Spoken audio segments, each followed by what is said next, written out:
and welcome to a very special episode of Never Seen It. My name is Trent. I'm here with my wife, Betsy. I'm Betsy. Hi, Betsy. And yeah, this is our last episode of the 2021 Oscar series. We did it. This is our wrap-up episode. We've seen all 8 movies, and we're going to go over them and tell you where we ranked them.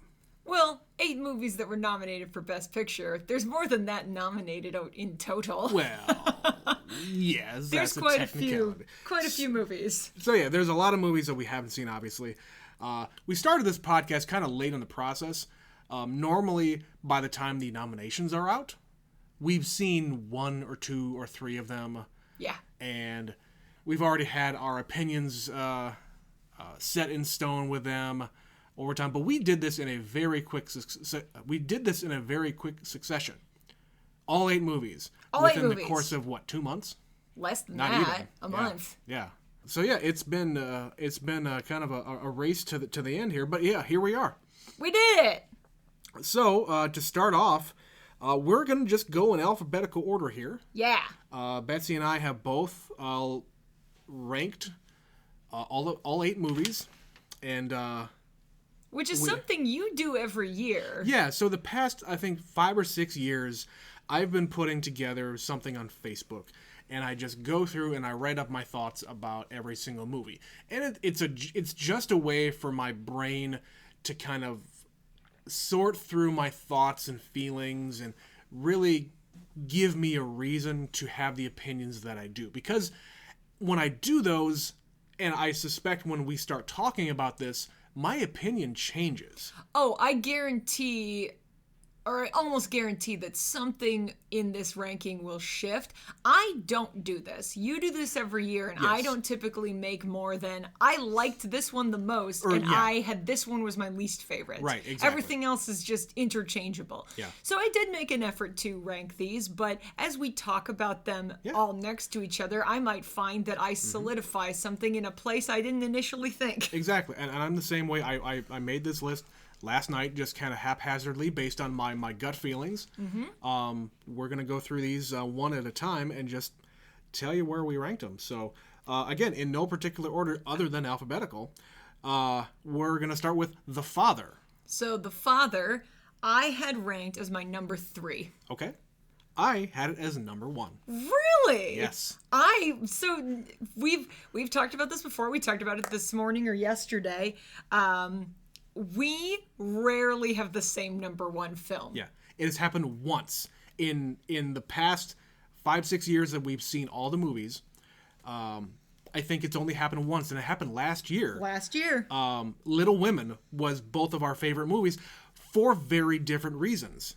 I had never seen the movie Little Women of any variety. It's been made like 2 or 3 times. Oh, it's been made like 5 times. Sure. Little Women, yeah, it's been made 4 or 5 times into a film, and the one from 1994 starring Winona Ryder is... It's certainly the most known. Well, maybe not anymore. I don't know. Maybe to our age group. I don't think it got nominated for Best Picture in 1994.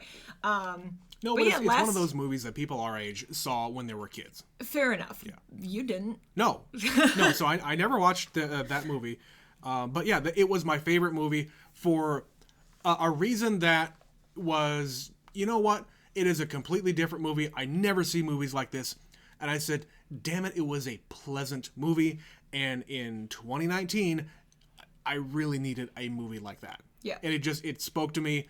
There was like little to no conflict. There wasn't an antagonist.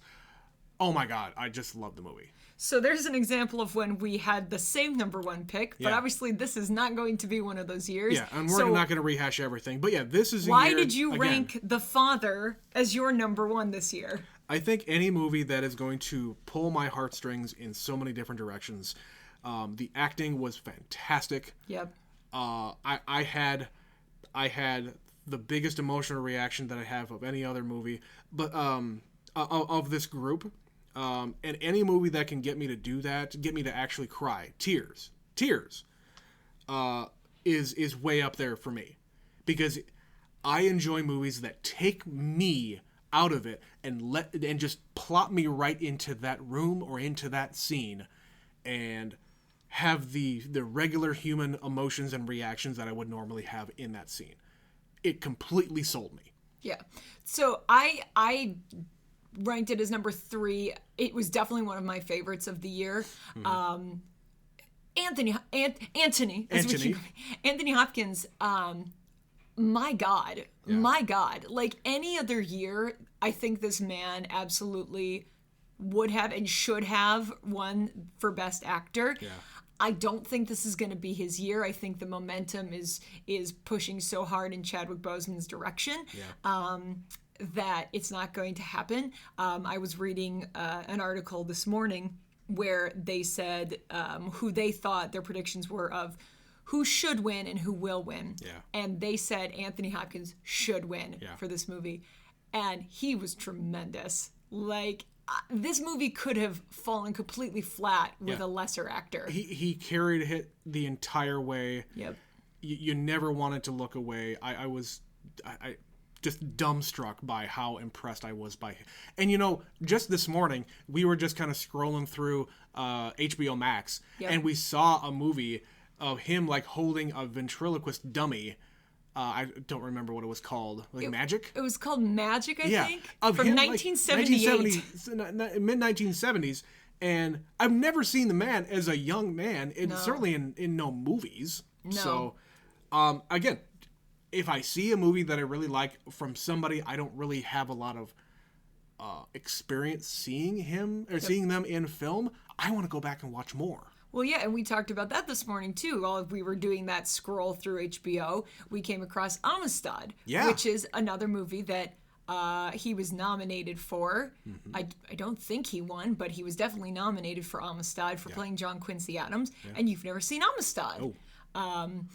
And the article I was reading said this is, with the father in particular, this is his best performance, arguably, since Silence of the Lambs. Dude put in effort. Holy shit. Yeah.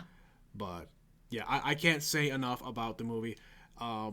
Just as it is presented on the screen, and how is it... And we talked about it in our episode, about seeing the dementia from his perspective and not from our own, and, like, seeing it from the outside. We're seeing it from his.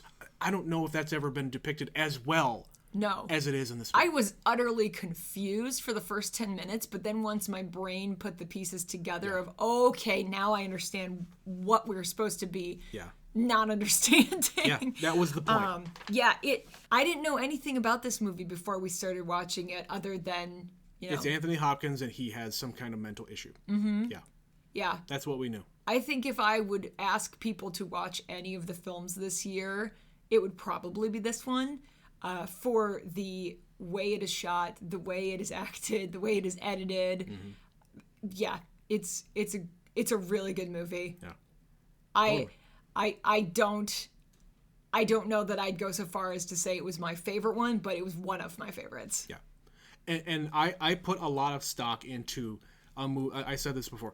I put a lot of stock into movies that can make me really feel something. Yep. That one did it. And we'll get to more of them later that didn't quite go all the way. But yeah, we'll get there. That's The Father. Yeah. Betsy, you had it number 3. I had number 1. Let's move on to the second one on the list. Judas and the Black Messiah. Yes. I had this as number 6. I also had this as number 6. Okay. I think it's not that it's a bad movie, but sometimes when you're ranking them and you just get your favorites, in the middle is where it gets muddled. Yeah. And that's what I was finding with this ranking this year. And I wasn't sure exactly where to put this one. But ultimately, I think there were just more movies I liked better. Again, this was a good movie. I thought the acting was tremendous. Yep. I think that Daniel Kaluuya is absolutely going to win for Best Supporting Actor. I think he's won everything else he's been nominated for. Yeah. So to me, that's a foregone conclusion. Yeah. I think you hit everything on the head. I think the two dudes, the main dudes in this movie, are gonna go places, in a lot of different things in future roles. I think they were fantastic in this, and they were very believable for what they were doing. Yeah. I said it in the episode. Lakeith, him like reverting to like being this scared kid, just on a dime, whenever he is confronted with what he's actually doing and what the consequences of his actions will be. I just think he nailed that part. Yeah, I said it in the episode. I really think he should have been nominated for Best Actor. Yeah. I think, I don't know if he would have gotten a nomination when you're looking at the field as it stands. So maybe it's better that he's nominated for Best Supporting Actor so that he can say he got a nomination as opposed to nothing. However you can get it, man. All you got to do is get your name on the form and you got a chance. It's true. But it's the trouble where it's splitting the vote. And I get that. The momentum is all going in the way of his co-star. Yeah. And that's a shame because I thought he was also very good in this movie. It's very different styles of acting. You rarely get two of the same nomination out of the same movie. Yeah. It's very rare for it to even happen. It is much rarer for one of them to win. Yeah. Which Usually is exactly why you split it that way. And it could be arbitrarily. I don't really know how that works. There's campaigns for, vote for your consideration, vote for this person because of XYZ.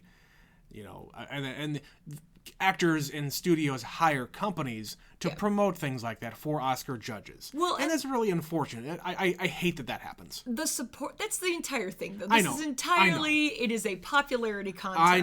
I know, and I should get my head out of the clouds when it comes to the purity of the Oscars. No. You mean, shit, this has been going on for close to 100 years now. It's not going to get any better. No, we'll come back to the Oscars and the overall things at the end here, but the best supporting actor category, or best supporting actress for that matter, the reason it's supporting is it can be of any length. So that's where you kind of get into that loophole territory. Sure. Where you could be nominated, like Viola Davis was nominated for Best Supporting Actress for Doubt. She is in that movie for approximately 5.5 minutes. Like, she's one scene. 5.5 minutes might even be generous. But she got a nomination because she was working her ass off. Sure. In that 5.5 minutes. So you can have a supporting role that's tiny like that, but you can also have one that it could easily be defined. It's right in the name. If you are supporting that particular scene, that other actor in the scene, or whatever the plot point is. Right. So by that argument, yes, Lakeith Stanfield is doing that in this movie. He is supporting the movie. Yeah. But he's also the main character. I wonder who has the most screen time, is my question. Out of those two? I would say probably him. I'd say so, but too. But it's probably pretty close. But you know what? The other guy is on the poster. He is featured as, the main dude that this movie is about. That's always an interesting thing to me, where the main character is not the main character, so to speak. Yeah. Anyway. I thought it was a really good movie. I thought it's very timely. I certainly, of the two movies that reference the same person, I liked this one more. But there's just other movies that I ranked higher. Yep, and we'll get to that other one in a minute. But first, we're going to go to Mank. This one I had as 8. This was my bottom. Yeah, same here. Again, we talked about it in the episode. Hollywood likes movies about Hollywood. And that is why this movie was nominated. Yes, and we were actually just looking, we have our ballots here that I printed out for us to fill out before the awards ceremony tomorrow night. We are recording this the night before. And it's from Rotten Tomatoes, and it has all the rankings of the critic score versus the audience score. And Mank has a critic score of 83%, but an audience score of 60%. Yeah. Because this movie has the lowest rank for the audience. On both. On both. Yeah. So it has the lowest rank of the Best Picture nominees for critic score. It also has the lowest rank for audience score. Yeah. And that's because this is not geared towards the casual movie viewer. Nope. If you don't care about old Hollywood, if you don't care about Citizen Kane, if you've never, ever heard of this man before... Yeah. You have no reason to watch this. But you do. And you didn't like it as much. I got a little lost in the middle. You and I both, we were kind of it was either so much dialogue you could barely keep up, or the pacing was really weird and it just felt like it dragged in the middle a little bit. I said in the episode, I was bored. Yeah. You don't get to bore me in movies. Come on, I am paying attention, especially because we're doing these podcasts. So, damn it, if you are boring me while I'm paying attention, you got some work to do, guys. Yeah. Now, the subject matter I'm interested in, I like the making of movies, I like writing, I like dialogue in movies. Oh, yeah. I should love this movie. I liked it. I certainly liked it. There were scenes that I really, really enjoyed, but the overall did not sell me. As a whole. Yeah, on the whole, as they say. Yeah, I think as somebody who loves movies, who loves old movies, there's certain movies that are kind of love letters to that, and I should love. And sometimes they work and sometimes they don't. Yeah. Like, I really loved The Artist. I thought that was a really good movie. Sure. And all the things that this movie, Mank, didn't quite get right, that one did to me. And you could reference another movie, La La Land, which is another love letter to old Hollywood, and you know the what do you even call those, that kind of movie? It's musicals, just like dancing in musicals and just having a whimsy about it that Hollywood doesn't make anymore. It was a love letter to that, and you didn't like that. It's not that I disliked it. I just certainly didn't think it didn't live up to the hype, and I was really disappointed. And maybe that's on me. Maybe I set the bar so high. My expectations were so high for that movie. Yeah, I suppose. Because that movie was made for someone like me. Yeah. That I just left kind of going, oh. and nothing against. I might get some flack for disliking La La Land, and nothing against the performances in there. They did the best they could. That's the thing. They did the best they could, which I didn't think was good enough. But you know what? Actors are not the triple threat anymore. They just aren't. Some people are, but they don't get utilized that way. True. Yeah. Hey, was it 2 years ago? Lady Gaga in that other movie. That was, again, my number one that year. Mm-hmm. For completely other reasons, of course. Again, more emotion stuff. So, anyway. Emotional stuff. We're kind of packing in like the past 5 years of Oscars into this whole thing. So bear with me. We didn't have a podcast the last 5 years. That's true. If you've listened to us this long, you can listen to us ramble a little longer. Maybe we should have a retrospective and we can talk about all of last year's movies. There you go. We'll just go back and cover all the years we've been doing this. I'll remember all of them. Sure, I will. Sure, you will. You know, all those movies we've definitely seen again. Right. All right. So Mank, it last on my list. You know, I didn't hate it. It just didn't stick with me. I don't think I will ever watch that movie again. The only way I would watch that again is if we watch Citizen Kane. Yeah. And then watch Mank. That's one thing that we did talk about afterwards.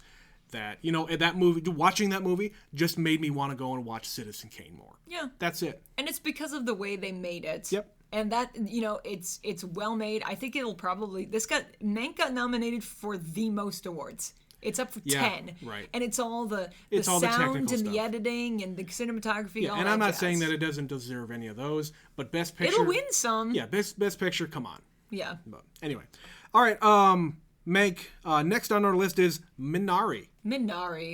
Again, I ended up with this one kind of in the middle of the pack. Mm-hmm. This one is number 5 for me. Okay. I had the Minari at number 4.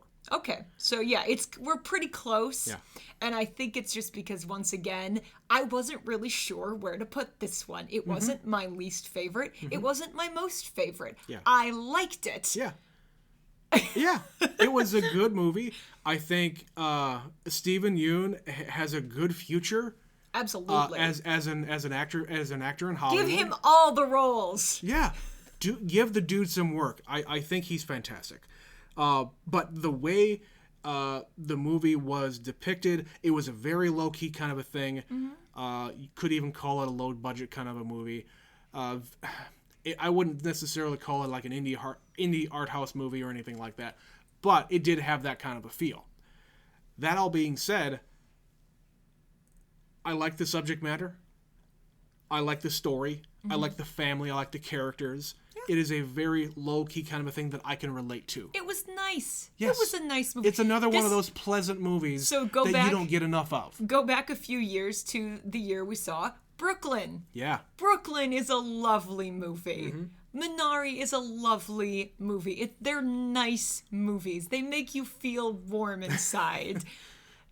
but beyond that, Beyond that, there's not a lot of meat on their bones. yeah. I don't think I'll go back to watch Minari again unless I want to watch another one of those kinds of movies again. Right. So, yeah. I may watch this one again. Yeah. I don't think it's one that's going to immediately pop into my brain, though. Yeah. It's Well, going to be one of those movies that, hey, remember that one with the Korean family? Yep. Yeah. So the grandma in this movie, she is up for Best Supporting Actress, and the actor races for Best Actor, Best Supporting Actor are kind of getting locked in. Amongst all of the other awards. Just have been based on given out. everything else that has been coming out, the winds are blowing in a certain direction when it comes to those two categories. For Best Actor, for Best Actress, and for Best Supporting Actress, the race is a little more wide open right now. And every time there's an award show, somebody different wins. Yeah. Or there's a different group of nominees, and it's making it hard to predict this. So I have read and I've heard that a lot of people are suggesting that the woman who played the grandma in Minari has a good chance of winning for Best Supporting Actress. And I would love to see that. Sure. Yeah, looking at the other actresses in that category, you know, you've got Glenn Close, you've got Olivia Colman, Amanda Seyfried, and Maria Bakalova. And apart from Maria, for Borat, subsequent movie film, I heard for a while she very well could win. Yeah. I think it's going to be a split, and you might... I hate to get into the psychology of Oscars voters and the demographics, but we've been saying for a lot of years, give Glenn Close a fucking Oscar. I don't care if the movie was god-awful. I don't care what all of the other actresses did. I don't care. Give Glenn Close an Oscar. See, I do care. I do. And I know, and I'm being glib here. But like we're talking again about the audience score and the critics score. Yeah. Hillbilly Elegy is on here with a 26% critics score. but an 83% audience Exactly. score. It's a complete split. But more of You don't see that very often. right. And I think any other year, maybe I would agree with you on just give her the damn Oscar already, because a lot of Sure. people have won Oscars for not their greatest movie. Yeah. I would argue, and again, maybe I'll get flack for this, but Sandra Bullock didn't deserve an Oscar for The Blind Side. There, I said it. I think she has been way better in other movies. But Marissa Tomei did deserve an Oscar. You know what? Give it to Marissa Tomei. But yeah, there's people who have won Oscars for bad movies or Totally. not their best work. Totally. So I totally get that. Like, even Denzel Washington didn't really understand why he won for Training Day. He personally thought he had acted more strongly in other movies. Yeah. And we might disagree with that. We might think that what he did at Training Day was incredible. It was. But he personally thought it was not his best work. You know what? Sometimes you're your worst critic. Yeah. So Glenn Close, Hillbilly Elegy, I don't know if there's enough momentum behind her to be able to get it under those circumstances. Just from a voting perspective, we haven't seen the movie, so we have no voice in that. And she's been getting nominated, but she hasn't won anything. Yeah. She hasn't won anything. Yeah. So I don't think it's going to be going her way. So I would love to see either of those women that I mentioned, Maria for Borat or Yoo Jung-yoon for Minari.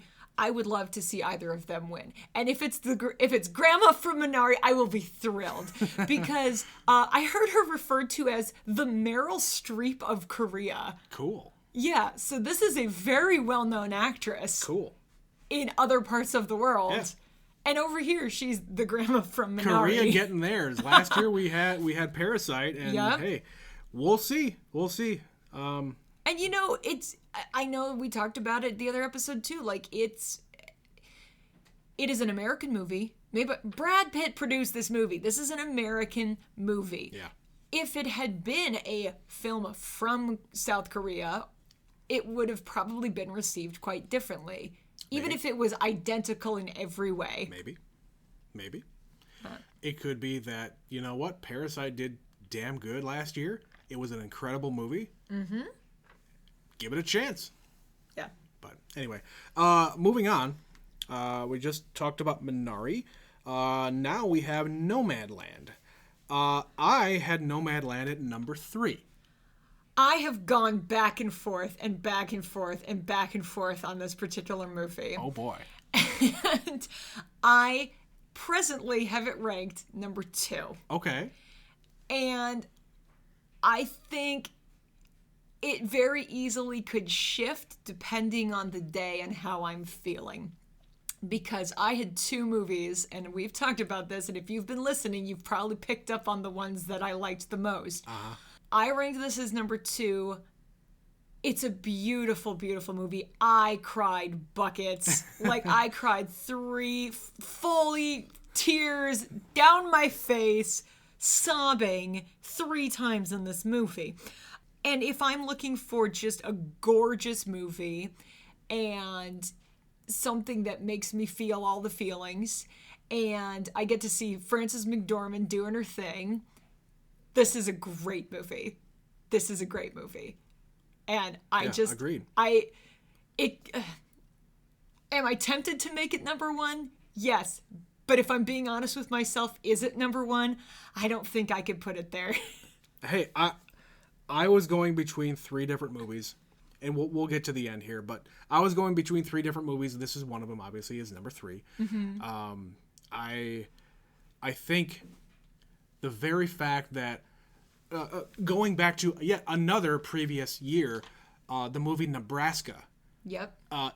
This movie reminds me of Nebraska so much, just because it depicts people that you don't normally see on big screens. Well, and both of these movies took the same approach in that they used non-actors for most of the supporting characters. These are authentic ass people, guys. Yeah. And again, we talked about it before.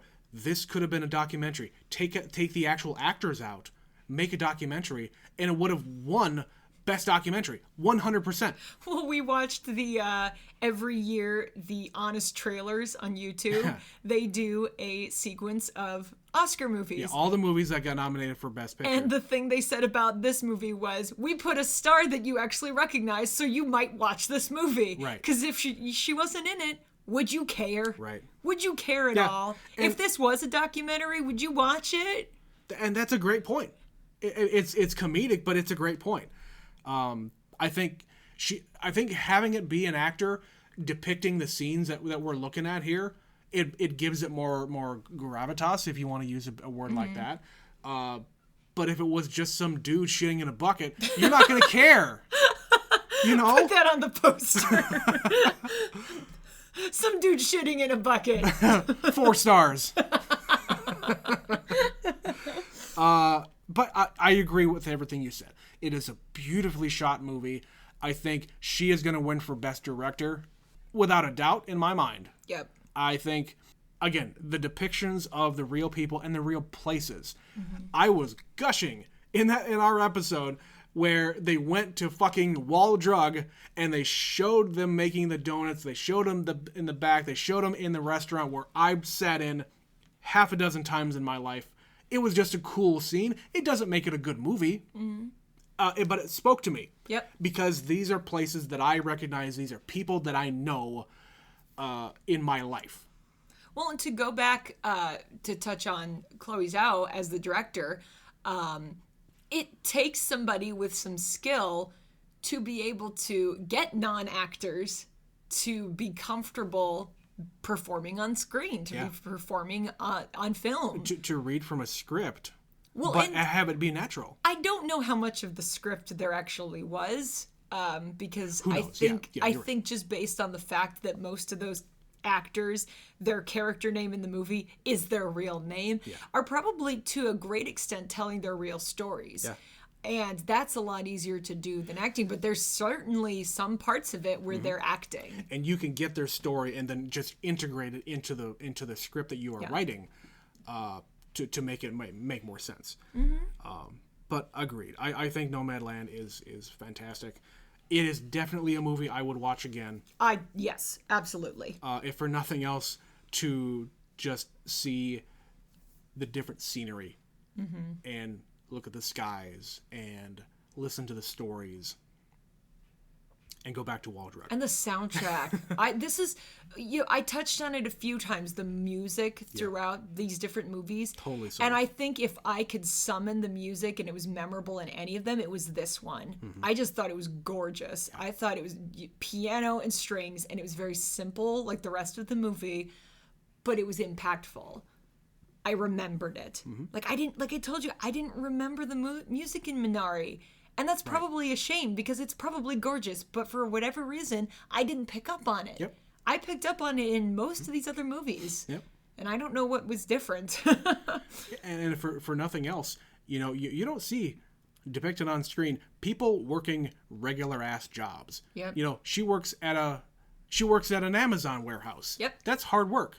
She goes and works at a state park, campground. Yeah. That's hard work. In the summer. Right. When it's full of tourists. Full of and campers. Angry and annoying tourists during tourism season around here. Yeah. Which I can tell you from experience, people from not around here who come here are assholes.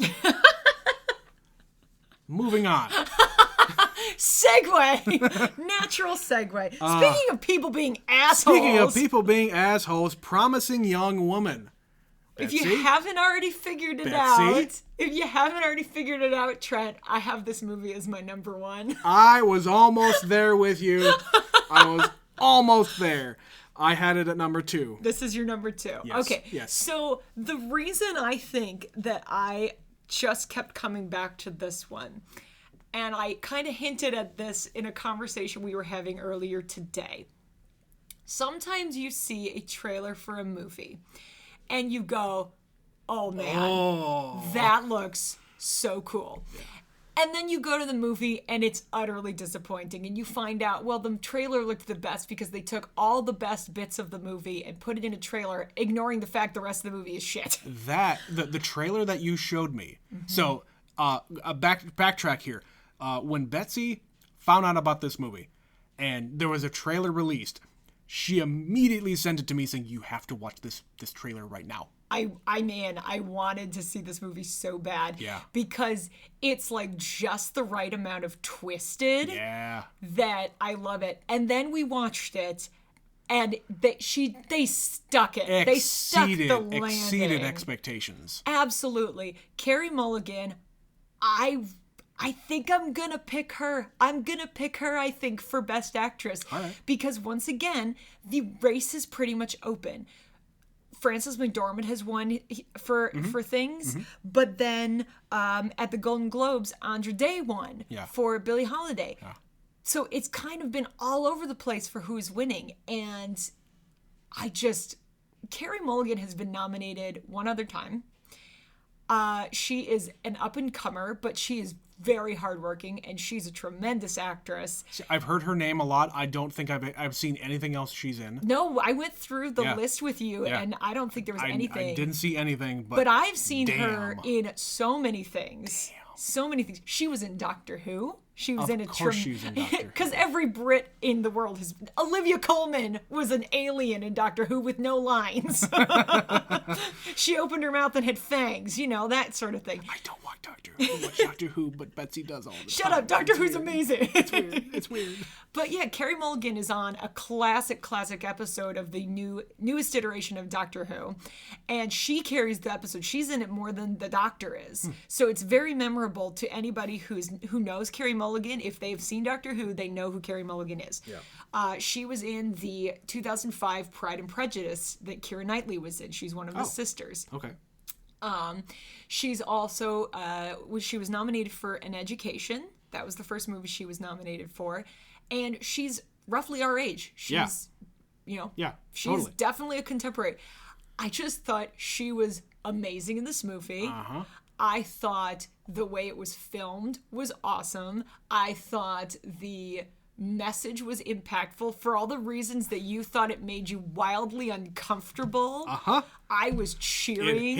It hit the mark. It hit what it was going for. Yes. It nailed it. I just thought that this movie stuck the landing. And I would have been so upset if this movie had been bad. if they did not nail it, if they did not completely... Or if it fell off in the third act or something. Yeah. If they didn't stick the landing, if they didn't get the introduction correct, if they didn't hit the perspective. Because what I said in the previous episode when we watched it, you could tell this was absolutely made from a woman's perspective, a woman's point of view, 100%. There were times that me as a straight white male watching this movie, I felt a little lost because I didn't know what was going on. And that's a weird way to say it, but it's true. You don't see that scene at the beginning of them at the bar. Yep. The depictions of the dudes are like exaggerated in the way that women are sometimes portrayed as exaggerated. You don't see that kind of stuff in the other films. You don't get the female perspective much because women don't get to direct very often. It's not only directing, but it's writing as well. Yeah. This was a lovingly handcrafted That's one way to say film. it. That's one way to say it. But it is. She had a vision. She wrote it down. She filmed it. She picked the actress. Yeah. And they nailed it. Yeah, from beginning to end, this was exactly... It seems like to me that it turned out exactly how she wanted it to turn out. Yeah. It is a masterpiece of hers. Yep. 100%.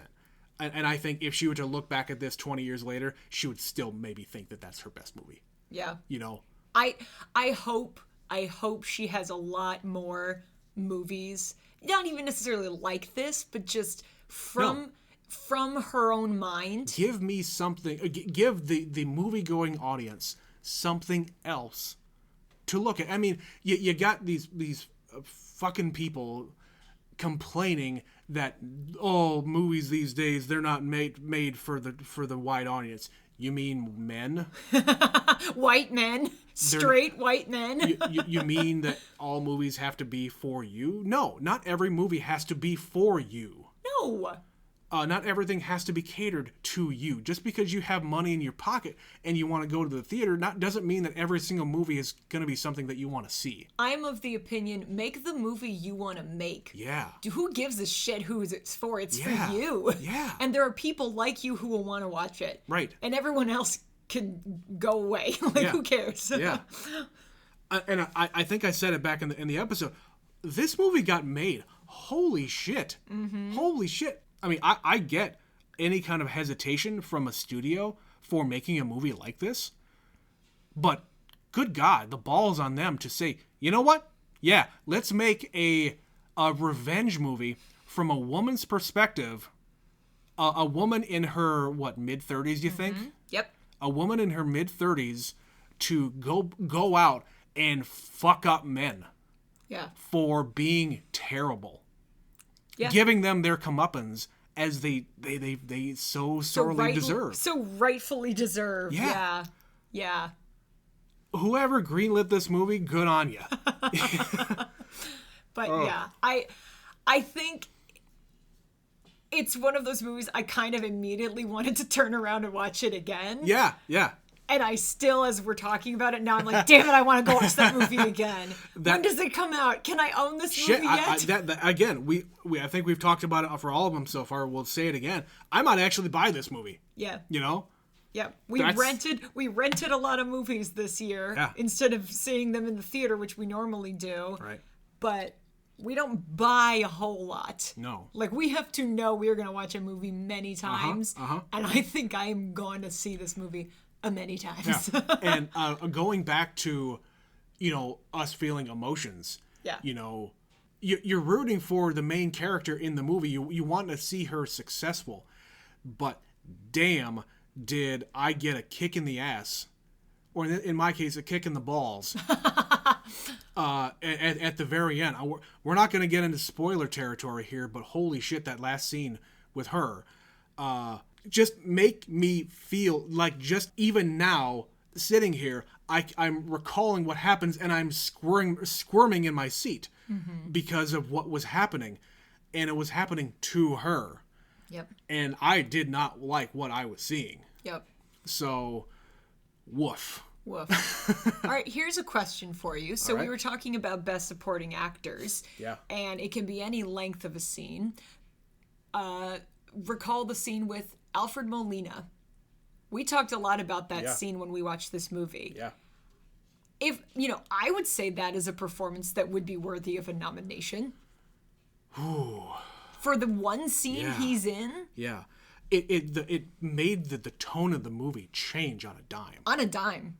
Yeah. And he's another tremendous actor that I think needs to be in all the things. And I'm really... It's interesting to me that he hasn't gotten much recognition from the Academy, from other awards ceremonies. Like, I could look into it, but I don't think Alfred Molina is much of a household name, even though you've most assuredly seen him in something. If you're our parents' age, you probably saw him in Indiana Jones. He's in Raiders of the Lost Ark. It was his first movie. Yeah. If you are our age, you probably saw him in Spider-Man 2, unless you're Trent, who's never seen Spider-Man 2. We'll get to that later, damn it. All right. Yeah. So I wanted to, as long as we're talking about that scene itself reminded me, again, going backwards, to another movie that was nominated that we saw. It was from the movie Call Me By Your Name. It was with the scene with Michael Stahlberg. Yeah. It reminded me of that one scene near the end of the movie where it's just him sitting there talking to the kid, saying, "You know what? I know. Yep. This is what I feel about this," and it just breaks your damn heart. Oh my God, I didn't like that movie, but that scene made me just jump out of my chair. It's like, oh my God, this guy. Oh. Yeah. Talk about another actor who should have been nominated for a supporting role and was not. Yeah. Oh my God. I want to go back and just watch that scene. I don't care about that movie. I don't like that movie. Anyway. So yeah, Promising Young Woman. Number 1 for Betsy. Number 2 for me. It was a very close thing. 2 movies that made me feel all the feelings. Yep. And not because it was negative feelings on the other one, but yeah, just 2 tremendous movies. All right, second to last, Sound of Metal. So this is another one in the middle of the pack. This one was ranked number 4 for me. Yeah, this one was number 5. Yeah, so we are pretty similar. Yeah. And I think what kind of tipped this one higher than Minari for me was Riz Ahmed. Yeah. Like, genuinely, that guy's going places. He was so tremendous in this movie, and he has such range, and I just thought he was the amount of work that he had to do to not only learn all of these things that he had to learn as a person, not as an actor. Yeah. To be able to do this role in the first place is incredible. Actors don't really do that. Yeah, he spent 5 months learning sign language before this movie started to film. Yeah. 5 months. So he learned a language. He learned a language for this movie, which I'm really glad. I think we touched on that when we talked about it, when we watched the movie, was how much did he actually learn? Well, this guy was dedicated and he did it. Totally. And that's the sort of thing, if he just goes out and uses it, he's got another language in his pocket. Yeah. And that's amazing. Yeah. Totally. And again, the positive aspects of this movie are all him. Yep. All him. And I think that's what also brought it down for me, is that it's just all him. Mm-hmm. It's just him. And fantastic as he was, I think and even the other guy in the movie as well, he was fantastic as well. And I also think that the subject matter is something that you don't really hear about a lot. And I think their community, the deaf and hard of hearing community, was well represented. Mm-hmm. And I think somebody coming in from the outside of that, and we've talked about it before, I have friends and their family are completely deaf or very, very hard of hearing. My best friend, her mother is very hard of hearing. It's a strange world to walk into, but at the same time, all you got to do is learn a few things. It's not that hard to just kind of take that one step. Yeah. Take one step over here into their world and help them understand you. And you're already there. Yeah, this was another movie, like Nomadland, that I'm sure had tons of people who aren't actors because they cast people who were actually deaf students and deaf adults. And it's the topic that is quite present on people's minds. It's representation. Why would you get an actor to play a deaf person when you have deaf people? Yeah. And, by that argument, why is Riz Ahmed playing this role? Well, it's because it's somebody who's going deaf. That could happen to anybody. And I think you have the point there. It is something that a much larger audience can identify with. Mm-hmm. How would I feel if I was in a rock band and I was starting to lose my hearing like very, very quickly? Yeah. You freak out. As we talked about in the episode, it is like him going through the stages of grief. He is losing something that he holds very, very dear. Yep. So Sound of Metal. I think it was great for what it was. I think you touched on it that Riz Ahmed is got a great future in film. I only know him from a couple of other things, and he was good in those. And hey, I hope that this is just a stepping stone for him. He's a memorable actor. Yeah. When you have seen him in something, you tend to remember him. Yeah. So, all right. We got one more. We got the Trial of the Chicago 7. I had this one at number 7. Me too! Hey, what a coinky-dink. That's so funny. Yeah. Mathematical statistics. Numbers are fun. Numbers are fun. Yeah, I think we touched on it when we watched this movie and did that episode. Yep. It was fine. Like, it's an Aaron Sorkin movie through and through. The dialogue is tremendous. I thought the music was really interesting. I found some of the acting distracting. Sorry to rhyme there, but the movie hasn't sat well with me over the time that we've since we've watched it. Yeah. I've thought about it a lot more, and I think I did have a very positive attitude going out of it. But then I saw the rest of the movies, and I think we watched it first. We did. Yeah, we watched that movie first, and since then we've watched a ton of other movies that I like so much more than that. Yeah. Not to denigrate it all that much, but again, it hasn't sat well with me overall this time for a number of reasons. I think I've gone back to a lot of the accents in it. I talked about it in the episode. If you want to be nitpicky about something. I do. Thank you very much. You said it. There are too many other distractions in the movie that take away from the weight of it. I wish the movie was more weighty, like Judas was. Yeah. Where there was like very, very important things happening and being depicted here. It just kind of was treated as just another courtroom drama. I think that's ultimately what kind of leaves this one near the bottom for me. This is the typical kind of thing that used to get nominated for Academy Awards over and over and over again.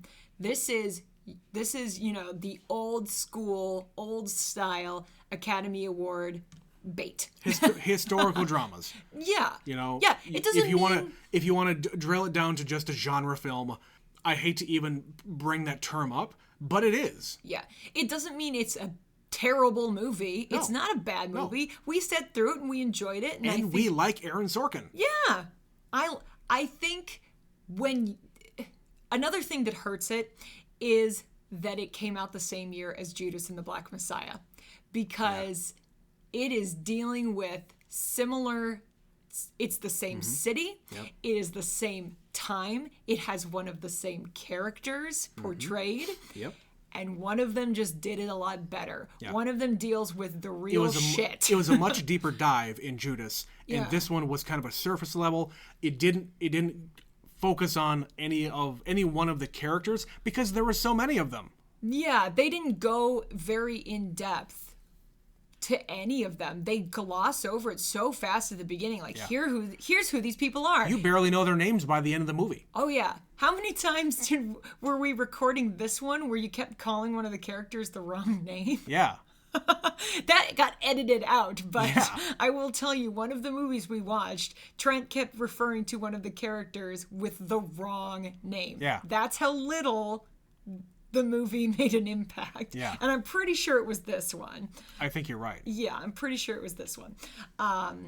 Again, not that it was a bad movie in and of itself, but it just did not make the impact that the rest of these subsequent movies had on us. And I think when you are looking at the overall voting members of the Academy as it has been, this is the sort of movie that would appeal to that base. Sure. This is old Oscar voters versus the young. Yeah. So to wrap it up, to kind of just bring it all together, looking at these movies, you've got a lot more diversity. A lot more.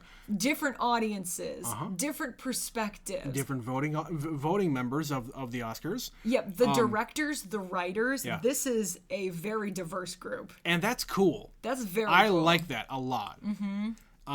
Because, hey, looking at the list here, we got something old like like Mank and The Father and The Trial of Chicago 7 to something young like Minari and Sound of Metal and Promising Young Woman. If you want to call, Promising Young Woman is almost like hip. Yeah. Like if you Yeah. kind of it's something for young people. Yeah. That hits very close to home. You wouldn't see a movie like this made with an audience like our parents. No. You know, that this movie is not meant for them. And if they watched it, they probably wouldn't even get it. Not to denigrate an entire generation, but damn it, boomers, get your act together. No, but if you want to break it down, that is a large problem that has been addressed many times over Hollywood the last few years. Boomers and other generations have been controlling Hollywood for decades. Yep. And it's just recently that millennials have started to really make their mark. Mm-hmm. And it's been kind of unfortunate that it's taken this long. Like, shit, we're in our mid-30s, and like Carey Mulligan and the people who made that movie are also around our age, maybe a little older. Yep. It's a shame that it's taken this long for us to really have that kind of an impact. It has been like blunt force. Like, they're just having to push so hard. Like, the Academy has been admitting more diverse members left and right to try to steer the ship in a different direction, because it was stagnating for so long. You know how to get the people back. Get the kids involved. You get that Anne Hathaway and that James Franco. The 1 year I didn't get to watch the Academy Awards, that train wreck happened. Yeah. Oh, man. I was so mad when I heard the next day. I had to work that night. Yeah. And I found out the next day that it was absolutely awful. And I was like, but I didn't get to see it being awful. I wanted to see the train wreck. Yeah. So I think they are really addressing it. I think they are really trying to open the door for more perspectives, and clearly it is starting to work at long last, because we have seen some amazing movies the last few years that 10 years ago would never have made it to this stage, just full stop. And a lot of times would not have been made. No. Or if they did, like 3 people would have seen them. Sure.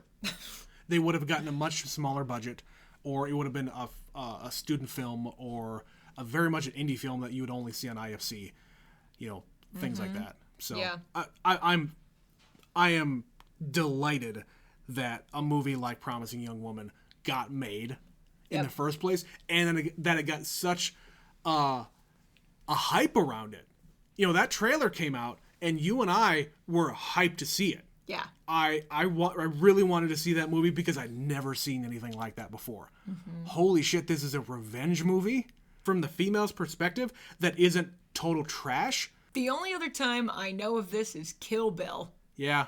Like, where it's really, like, gonna hit you in the face with it. Yeah. But you know what? The But fact that's a completely different approach. and the fact that she's a female, I think, is completely irrelevant to those movies. Yeah. That Yeah. could have been anybody. I think it was awesome because it was Uma Thurman, Yep. because she's awesome. Yeah. But it's written by a man, Yeah. filmed by a man, Yeah. and it happens to be a woman in the main role. Yeah. But It's this not movie, the same thing. This movie would It's- not work. No, Kill Bill is a revenge movie. Yeah. It's just a revenge movie, though. It's not a female revenge movie. Correct. That's what makes it different. Ooh, you're giving me some inklings. I might want to move my. You might want to move my thing. rearrange. Okay, so let me ask this question. So we have talked about now all 8 of these movies.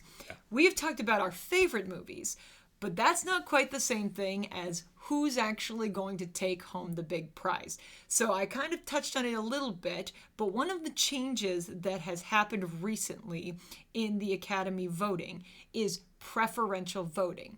Yeah. So the way it works is a little bit complicated. It's not as simple as pick your favorite and the favorite one with the most votes wins.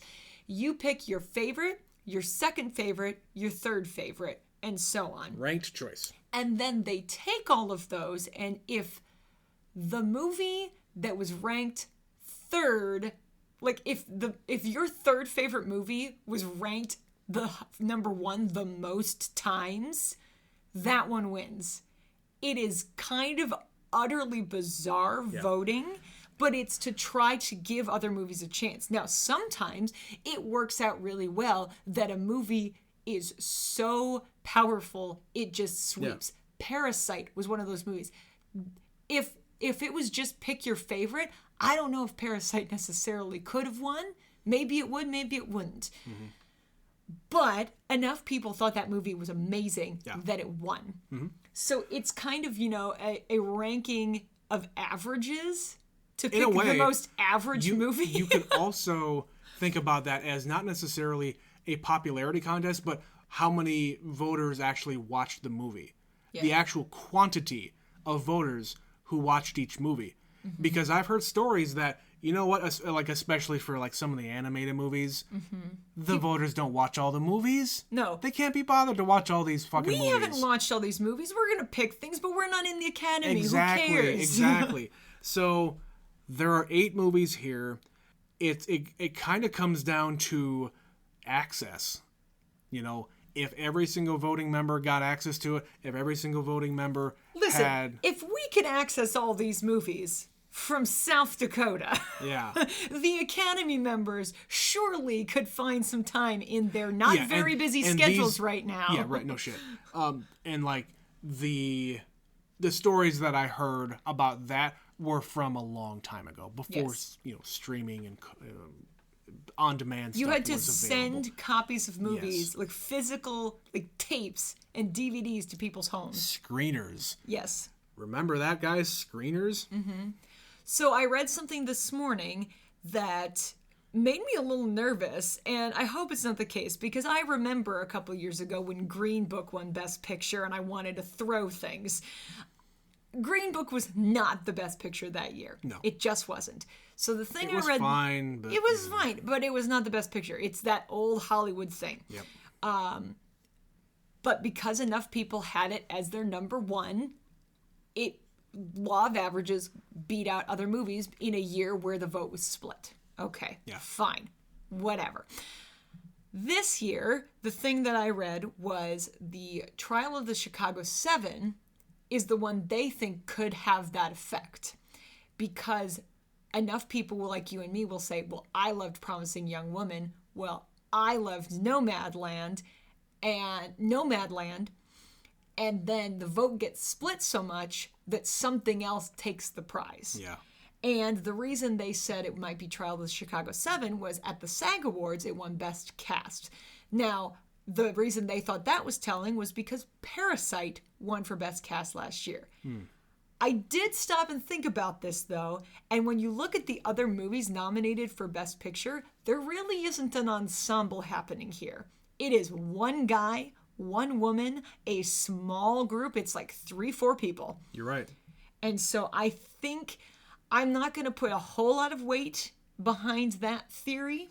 The only other movie that had like you could call it an ensemble cast is Mank. Yeah.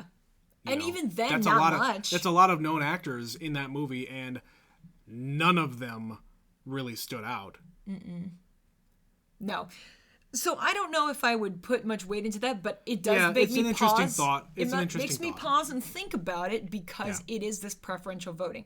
I think ultimately, knowing the Academy, it'll probably be Nomadland. But I'm kind of hoping it'll be more of a repeat of last year and they give it to Promising Young Woman. Because this movie's so freaking good, you guys. Yeah.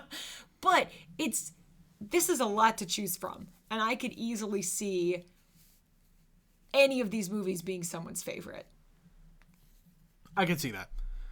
So I think ultimately, I'm personally, and then when I'm going to actually pick up my form, last year I did this, we touched on it. I didn't decide that I was going to pick Parasite until an hour before the Academy Awards when I was filling out my ballot. Ballsy. I said, screw it, we're giving it to Parasite. I might do the same thing with this because to me, I think Nomadland probably has enough momentum to win. It has enough broad appeal to a lot of different generations. It does. A part of me really hopes it's Promising Young Woman. I do too. I do too. And I think The Father is such a small kind of a movie. It's not getting any kind of buzz at all. And I get that. I think The Father just spoke to me on a very, very personal level that not a lot of people can really have. And that's why it's my number one. But I'm totally with you on Promising Young Woman. If it wasn't for The Father, it would absolutely be my number one. Damn you, Father. Yeah. I can't ignore what The Father made me feel. Yeah. I just can't. You have rarely had an emotional reaction to a movie like that ever. Yeah. Ever. Yeah. And we've seen a lot of movies. We have. And I think the one that comes the closest was Manchester by the Sea. So that's one of those movies that I really, really liked. It was my pick that year, I believe, for Best Picture. I never want to watch that again because it broke me. Yeah. We won't go into it, but people, it broke me. Yeah. I was devastated. Devastated. She's telling the truth, guys. I get emotional just thinking about. I am getting right now because I'm spending too much time lingering on the topic and resuscitating it in my brain. But seriously, it's an amazing movie. But I don't need to watch that movie again. It can live over there in your memories that you only recall every so often. I don't think it had that big of an impact on me like Betsy, but damn, did that just the way I'm not even gonna get into it here, but if you don't mind having your heart ripped out, go and watch Manchester by the Sea. It's on Amazon. It was made by Amazon. Jeez. Yeah. So we're going to touch on a couple of other things about the Oscars, just other categories. We're not going to go through every category because, like we said at the beginning, we frankly haven't seen everything on here. No. And most of the time, we're just taking guesses based on best information we have. And the very fact that we did this in about a month and a half tells you how much, time we've put into this. Mm-hmm. We watched all 8 movies in this span and had no time for anything else. I would have loved to see, Ma Rainey's Black Bottom and the United States versus Billie Holiday, just based on what I've seen, but we're doing this for this podcast. We're doing it for you folks. We'll probably see those at a later date. The people. You got to do it right. For you. I'm doing it for you. The people. Bane, everyone. Bane. Bane. So for directing, going through this, because sometimes I look at these nominees and I pick on the one that sticks out in my brain when it's when the nominations come out. So like when directing nominations came out, I see 2 women. That's amazing. And then I kind of stop absorbing all the rest of the names. But looking at this now, Thomas Vinterberg for Another Round. Another Round is up for the Best International Feature Film. And from what I understand, might have a good chance of winning. I'm going to have to look into that one again because the foreign language film at the Golden Globes went to Minari. So it's hard to tell what will take the prize. Where the split here. happens there is, again, it's where you can get the nod. Yes, but this is where it's interesting is he got nominated for directing. Yeah. Yeah. You can't get nominated for other stuff, but you can get nominated for this. And that's some of the tragedy of this awards is the picking and choosing. Yeah. Like what qualifies and what doesn't. Yeah. Like how is it that, you get him and then you get David Fincher. David Fincher's been nominated how many times? Did we really, really need to nominate him for Mank? Did we? He ain't gonna win, that's what matters. Yeah. But hey, Chloe Zhao. Come on. She's gonna win. She's absolutely gonna win. I don't think there's anybody else can hold a candle this year. Mm-hmm. Just everything she's been nominated for, she's won. Yeah. And it was just a beautiful film. It was Give beautiful. It to her, guys. So actress in a leading role: Viola Davis, Ma Rainey's Black Bottom, Andra Day, Vanessa Kirby, Frances McDormand, Carey Mulligan. So we've only seen 2 of these movies. Yep. So we saw Nomadland and Promising Young Woman. As I said before, this is sort of an open race because the people who have won have been different every time. And the Golden Globes are hard because they split like the dramatic versus comedic categories, which can make this even harder to sort of figure out. I think it very easily could be Viola Davis, but Andra Day won at the Golden Globes. Yeah. And that movie has a 53% critic score. So I just don't know. I don't know. Vanessa Kirby is another actress who has been featured on The Crown. There's a lot of these people showing up this year. The Crown damn Brits. Just infecting this is all of our Oscars. Incredibly British year. Jesus. Like, absolutely. From top to bottom, I just keep finding more and more and more people. It's like, oh, yeah, you're totally British.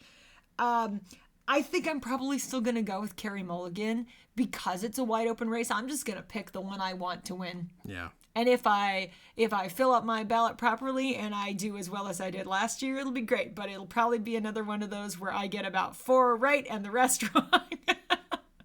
Because that's how it goes for me. Betsy almost always beats me. I think I've only ever beat her once. I only got in the score of choosing the stuff on the Oscars ballot. Last year was the best I've ever done. Yeah. I think I got 2 wrong. Yeah. On the entire ballot. I never do that well, guys. I'm usually at like a solid C- for picks. But I've done okay for like the acting categories and some of the directing and things. And you pay attention to a lot of this stuff. That I don't. I look to see what other people are winning, what they're winning at other award shows. Yeah. I listen to the experts, as it were, and I take a best guess. Sometimes I go with my gut, and it pays off. Sometimes I just mark boxes based on, well, that's a funny movie title. I like that title. So, actor in a leading role. So, this is another one. We've seen everything on here except the one that in all likelihood is going to win. Yeah.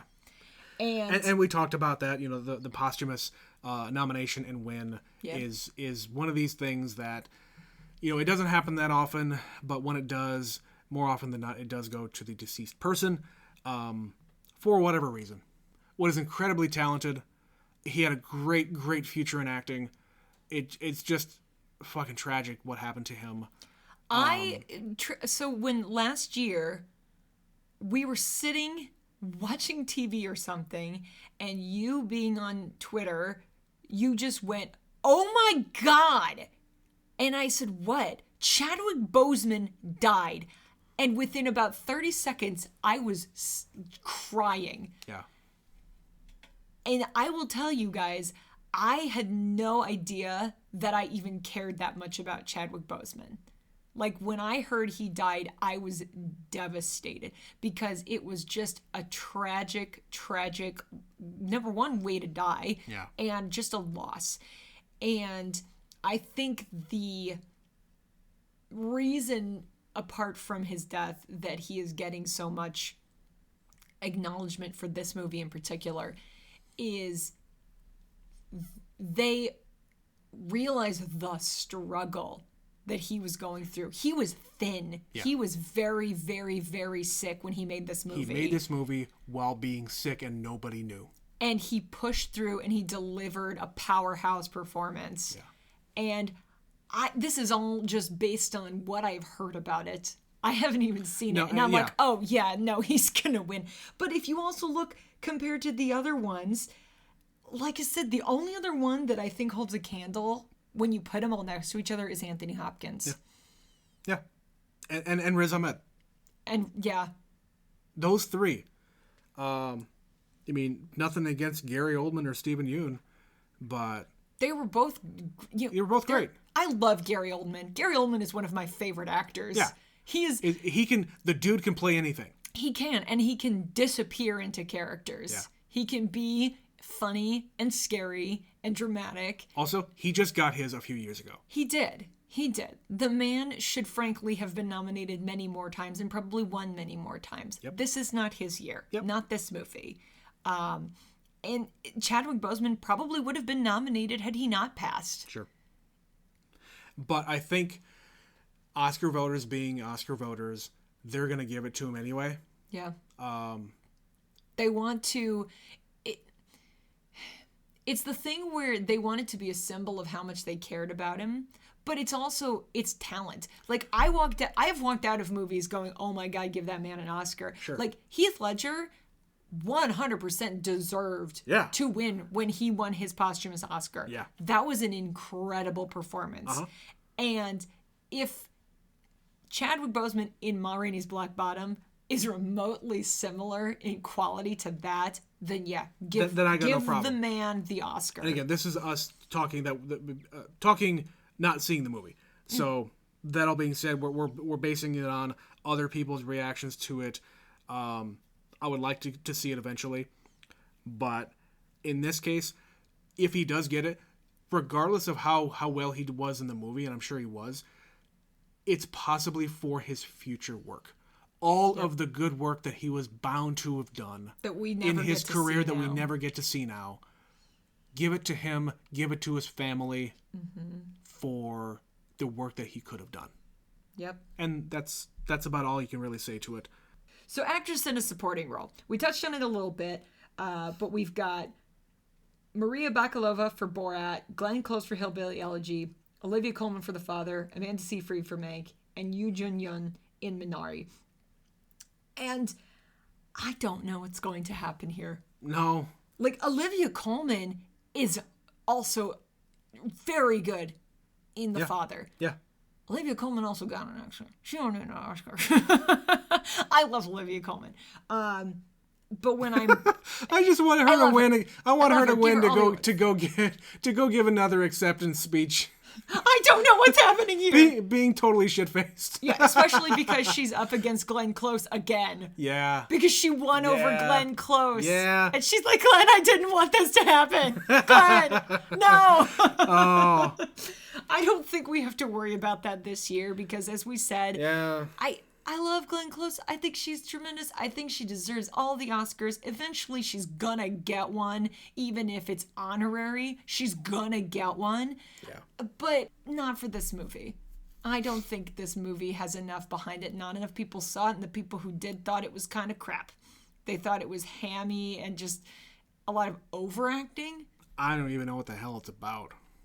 It's based on a book, actually, that I was very interested in reading, and it's supposed to be quite good. So I was surprised when they made it into a movie, but they didn't. Sometimes tremendous books don't translate to good movies. Yeah, depends on the writing and It just I guess depends. the content. And it kind of seems like this was one, Yeah. again, not having seen it, these Yeah. are just things that I've picked up on. I don't think it's going to be her year. And I agree with you that this category is probably completely up in the air. Yeah. I will be happy with any of them for winning. Mm-hmm. I don't think any of them wouldn't deserve it. Wouldn't it be wonderful, though, if it was Maria Bakalova? So one of the movies we did see this year was Borat subsequent movie film. We watched both Borat movies the same week. We watched both Borat movies the same week because I had not seen the original Borat. Ever? I had not seen that movie ever. We didn't have a podcast then. Oh, no. But no, we watched both Borat movies, and they were both great in their own way.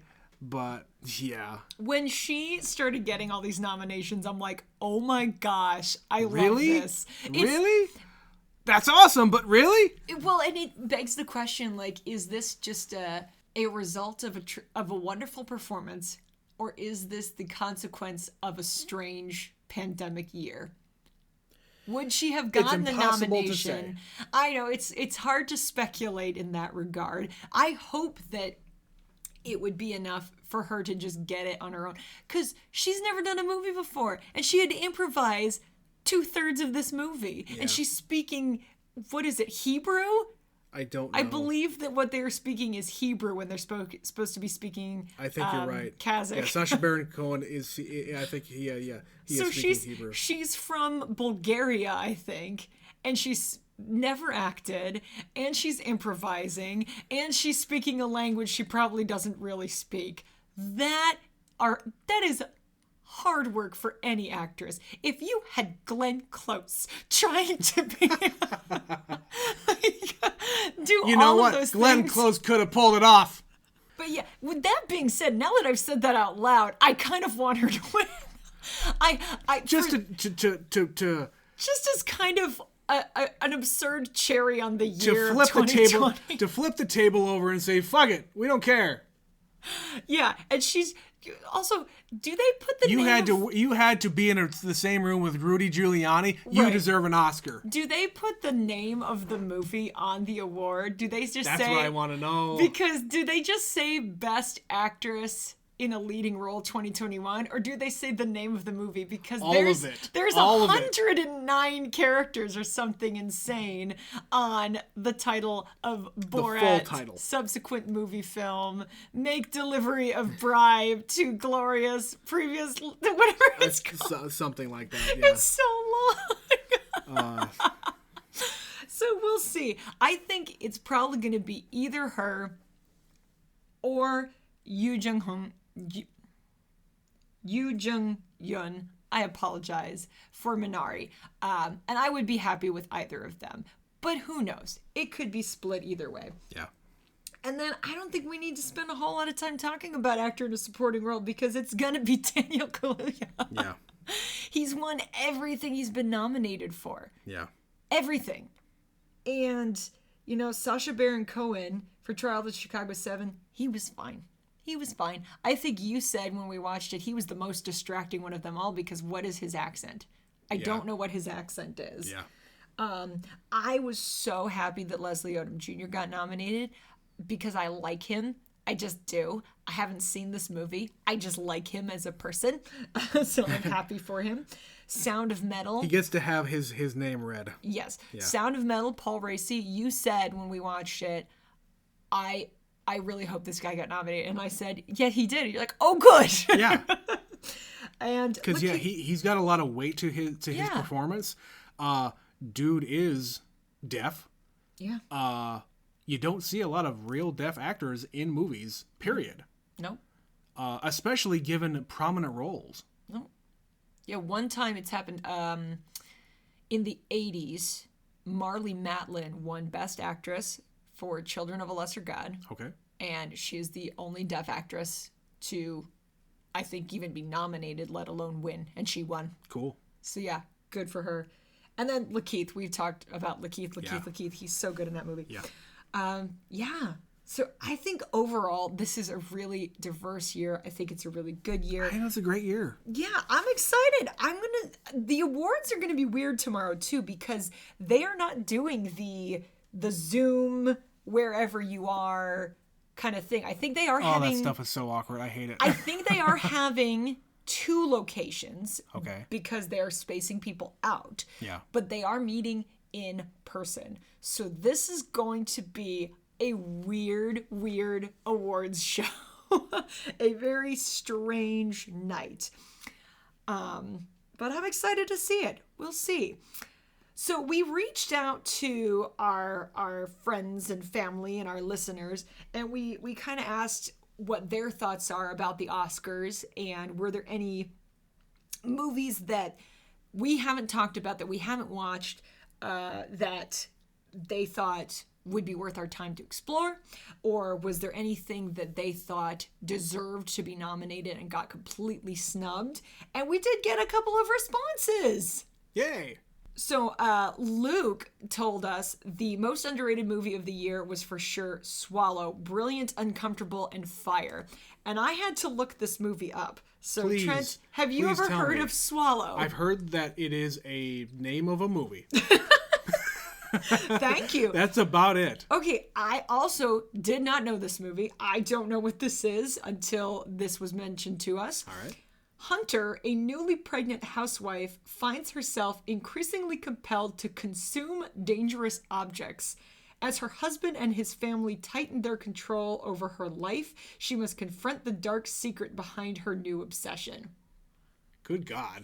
Yeah, so that's a movie.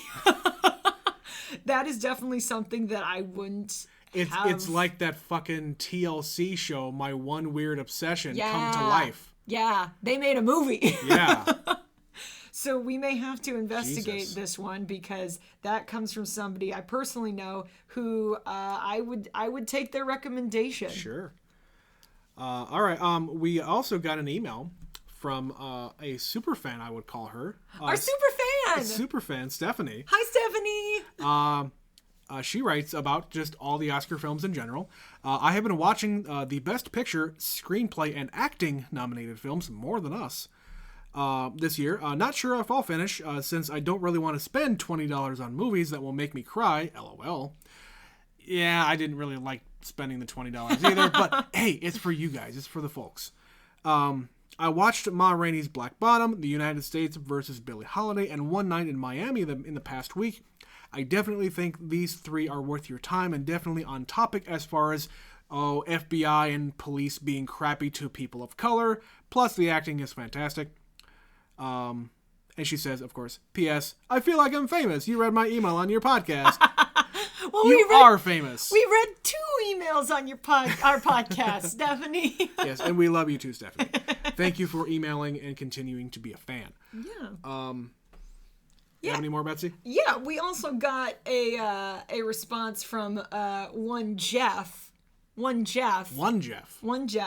Talk about any movies that were delayed that could have been in the Oscar conversation if they released, which that's a very interesting question. Yeah, as we said. I hadn't really thought about this, that this crowd could have been completely different. It absolutely would have been, I think, almost definitely. And there were only 8 movies nominated this time. There can be, upwards of 10? It can be up to 10. Yeah. And they've been kind of in this sweet spot of 8 or 9, depending on the year. Yeah, last year was 9. So I think we definitely still would have seen that number, but Sure. it could have been a completely different group. So I did kind of think back to the movies that I've heard have been postponed and postponed and postponed. So one of them was Black Widow. Yep. I don't know that necessarily would have gotten nominated for anything. Maybe some editing, Or sound, technical probably stuff. technical stuff. Yeah. So it may still see its day in the sun. Hey, Black Panther got nominated for Best Picture. So, Absolutely. Hell, what? I don't think stranger this things movie will be Black Panther. No, But no. I'm just saying, hey, it was a superhero movie. Yep. Some of the other ones that I thought of were West Side Story Yep. and In the Heights, a couple of musicals that Yeah. were supposed to be coming out sooner rather than later and have been pushed back. Yep. I think when Steven Spielberg is making a remake of a big, splashy musical that previously won a ton of Academy Awards, you have to ask yourself, why is this man making this movie? He doesn't direct musicals. And why is he trying to make Ansel Elgort a thing? You said that earlier today. Betsy and I were in Kohl's, of all things, and we saw, what was it, a fragrance We saw ad? Ansel Elgort. We saw Ansel Elgort, like hawking a fragrance of some kind, maybe? Yeah. Looking very dapper and very black and white in whatever this thing was. It's like, okay, that's Ansel Elgort. But hey, the one thing we saw him in, he was great. I've seen him in a few things. The one thing I saw him was great.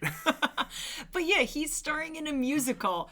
Is that going to be something that the Academy appreciates and awards? I don't know, but I think it's certainly something that they would like recognition for when it comes out. In the Heights, again, that's the sort of movie when you adapt a Broadway musical for the screen. This one's never been a movie before. Yeah. There is a tendency to have the composer write a new song for the movie, because then you get nominated for something else. So I'm going to put one out there and just suggest that Lin-Manuel Miranda has probably thrown something together to play during the credits. I would imagine. During this movie. So those are a couple of the ones I thought of. The other one I touched on, not for a main acting category or anything like that, but was, I can't even think of the name of the movie. The new James Bond movie that is coming out sometime eventually. The theme song was written and performed by Billie Eilish. Billie Eilish just made history because this song got released last fall. Thus, it was eligible for a Grammy. And she won a Grammy for a song from a movie that hasn't been released yet. Uh-huh. When Adele did the theme song for Skyfall, she won the Academy Award in that category. Yeah. So logic dictates that Billie Eilish, come a year from now, could be in the very least nominated for the same thing. That's weird. Yeah. So I don't think that any of these movies necessarily would have made an impact one way or another this year, if it would have changed the race in any way. But now that they are not in this race, it cleared the way for the movies that are nominated, and they'll still have their day in the sun. They're going to get released. Those movies are coming out this year sometime, and we'll see. We thought this year was going to be weird. Yeah. Next year is going to be packed. It's going to be so packed. It's going to be exhausting. Yeah. Absolutely exhausting. So I just hope that means that the movies in the running for Best Picture just blow your mind. Just knock your socks off. All They're those gonna ones have to. that you've been waiting for. Yeah. It's going to be good. They're absolutely going to have to knock everybody's socks off, because in a packed year like 2021 is going to be, I don't know how else you stand out. Yeah. Like, you're not going to get a movie like Minari. Probably. Nominated for best picture, let alone, best adapted screenplay or whatever you want to throw it in there. Maybe not, because in the last few years we've had Roma and Parasite. Yeah. I'm just saying, but when you throw in all of these big movies all together, and they're all going to be fantastic. Well, how do you fit in other than you trying to be more diverse in your selection? Yep. I don't know how else you do that. Well, I'm going to make a bold prediction right now. Oh my God. Bold prediction. Betsy. Best Picture. Ring the bold prediction bell. Obviously, the Best Picture of 2021 is going to be the new Fast and Furious movie. Oh. The 9th. That's when they're going to really hit their stride. They're really going to hit their stride with the 9th movie. We said we weren't going to talk about spoilers in this particular episode, Betsy. I'm so mad. I'm not even going to edit this out. You know what? I don't even care, because I want this recorded for posterity. I'm calling it now, ladies and gentlemen. Yes. Vin Diesel. Best actor. You know how they gave The Lord of the Rings, Return of the King, the best picture, But you had to wait till Oscar. the third one. You had to wait till the end. It's that. It's Vin Diesel's time, guys. But it's the He's ninth gonna one. hit it. He's going to hit it out of the park. He's going to deserve 11 it. Academy Awards his later. speech is going to go like 30 minutes long. And you're not going to understand a word of it. Shut up. He's great. Not to give any kind of previews to an upcoming series of episodes that we're going to be doing. You may in the future hear more about the Fast and the Furious and Vin Diesel. Yes. We're not talking about that quite yet. But yeah, that's about it here. So as far as this year, do you want to say what you think is going to win? Just for Best Picture, just to put a cap on everything. I don't know. I'm gonna be down to the wire. Like I want it to be Promising Young Woman, and I might let my heart guide me in that regard. I might pick Nomadland because it's the more traditional choice. Yeah. And it's a beautiful movie. Yeah.